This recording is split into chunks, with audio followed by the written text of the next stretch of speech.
कर्म का फल जरूर मिलता है। बिमला रोज अपने घर के लोगों के लिए खाना पकाती।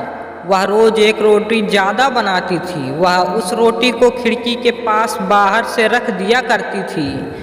उस रोटी को रोज एक बूढ़ा व्यक्ति उठा कर ले जाया करता था और वह जब जाता तो वह रोज बोल कर जाता, जो तुम बुराई करोगे वह तुम्हारे पास रहेगी और जो तुम अच्छाई करोगे वह तुम्हारे पास लौटकर अवश्य आएगी। और यह बड़बड़ाते हुए चला जाता है। इसी तरह काफ़ी समय तक वह बूढ़ा व्यक्ति वहाँ से रोटी उठाता रहा और वापसी में वही बातें दोहराता जाता रहा, लेकिन बिमला कभी उसकी बातों का अर्थ नहीं समझ पाई। अब वह उससे तंग आने लगी। वह सोचती बजाय दुआ देने के वह बूढ़ा व्यक्ति उल्टा सुल्टा बोलकर चला जाता है। एक दिन क्रोध में आकर उसने इस बूढ़े व्यक्ति से निजात पाने की सोची। अब उसने उस दिन रोटी में जहर मिला दिया और वहीं खिड़की के ऊपर रखने जा रही थी। तभी उसके अंतर मन से आवाज़ आई कि बिमला तुम ये क्या कर रही हो। अपने अंदर से आई उस अच्छाई की बात से बिमला के हाथ कांपने लगे और उसने जल्दी से उस रोटी को चूल्हे में जला दिया और सोचने लगी है, ईश्वर इतने दिनों में से मैं यहाँ एक रोटी रख रही हूँ, लेकिन आज मैं ये क्या करने जा रही थी। फिर उसने एक और रोटी बनाकर वहीं खिड़की के सहारे रख दी। कुछ देर के बाद वह बूढ़ा व्यक्ति आया और रोटी लेकर रोज की तरह अपनी बातें दोहरा कर चला गया।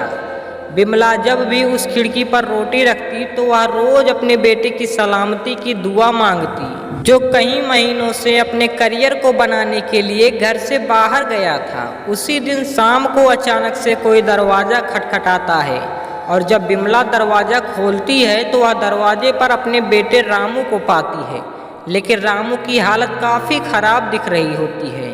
वह काफ़ी कमज़ोर और भूखा लग रहा होता है। उसके कपड़े भी फटे हुए थे। फिर वह अपनी माँ को सारी बातें बताते हुए कहता है कि माँ, आज जब मैं यहाँ से कुछ किलोमीटर की दूरी पर रेलवे स्टेशन के पास पड़ा था, कई दिनों से भूखा होने के कारण से मेरी हालत काफ़ी ख़राब थी। तभी मुझे एक बूढ़े व्यक्ति ने एक रोटी दी और कहा, आज मुझसे ज़्यादा इस रोटी की ज़रूरत तुम्हें है। और बड़बड़ाने लगा, जो तुम बुराई करोगे वह तुम्हारे पास रहेगी और जो तुम अच्छाई करोगे वह तुम्हारे पास लौटकर अवश्य आएगी। बिमला को समझने में देर नहीं लगी कि यह बूढ़ा कौन है और उसे एक जोर का झटका लगा और वह सर पकड़कर नीचे बैठ गई। वह सुबह वाली बात याद करने लगी कि कैसे उसने रोटी में जहर मिलाया था। अगर उसने वह रोटी जलाई नहीं होती तो उसका ही बेटा उसके कारण से मर जाता। अब उसको उस बूढ़े व्यक्ति की बातों का अर्थ पूरी तरह से समझ में आ गया था। जो तुम बुराई करोगे वह तुम्हारे पास रहेगी और जो तुम अच्छाई करोगे वह तुम्हारे पास लौटकर अवश्य आएगी। दोस्तों, अगर हमारी वीडियो आपको ज़रा सी भी अच्छी लगी हो तो प्लीज़ वीडियो को एक लाइक करके चैनल को सब्सक्राइब कर देना और इसे ज़्यादा से ज़्यादा शेयर करना। धन्यवाद।